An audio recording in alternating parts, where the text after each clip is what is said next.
ఔరా సూర్య వైభవ్ 35 బంతుల్లోనే సెంచరీ. ఐపీఎల్లో 14 ఏళ్ల కుర్రాడి వీర విహారం.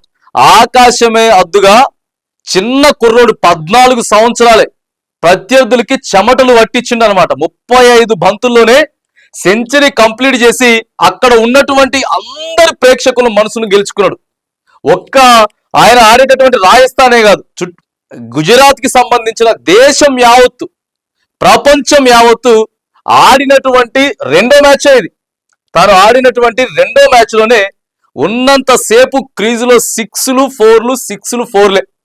14 సంవత్సరాలకే వీరాబాదు ఐపీఎల్ చరిత్రలోనే ఫాస్టెస్ట్ రెండవ సెంచరీ ఫాస్టెస్ట్ సెంచరీలలో రెండవ స్థానంలో ఉన్నాడు. సింపుల్ గా కొట్టేసి 210 పెద్ద టార్గెట్ ను కూడా అవలోకగా రాజస్థాన్ ఛేదించిందంటే మాత్రానికి ఇగో ఇలా సూర్య వైభవ పాత్ర మామూలు విషయం కాదు.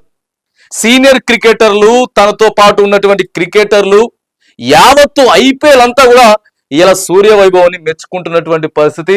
షబాస్ కుర్రోడా, నెంబర్ 1 గా ఇలా నువ్వు గేమ్ ఆడినావు, ఇంకా మంచి భవిష్యత్తు ఉన్నది, ఉన్నతమైనటువంటి శిఖరాలకు నువ్వు చేరాలని చెప్పి ఇలా ప్రపంచ క్రికెట్ యావత్తు కూడా నీ వైపు చూసుకునేలాగా చేసినావు. 14 సంవత్సరాలకే వీరబాదుడు చుక్కలు చూపించిండు అనుకోరు, ఇక చుక్కలు చూపించిండు. చాలా అలవోకగా, చాలా అద్భుతంగా ప్రదర్శించినటువంటి మన ఇండియన్ ప్లేయర్ మన భారత జట్టులో కూడా తన వంతు ఒక మంచి ప్రఖ్యాతను చాటాలని చెప్పేసి కూడా నిన్న భారతదేశం యావత్తు కూడా సూర్య వైభవ్ను ఆశీర్వదించినటువంటి ఘటన మనం చూసినాం.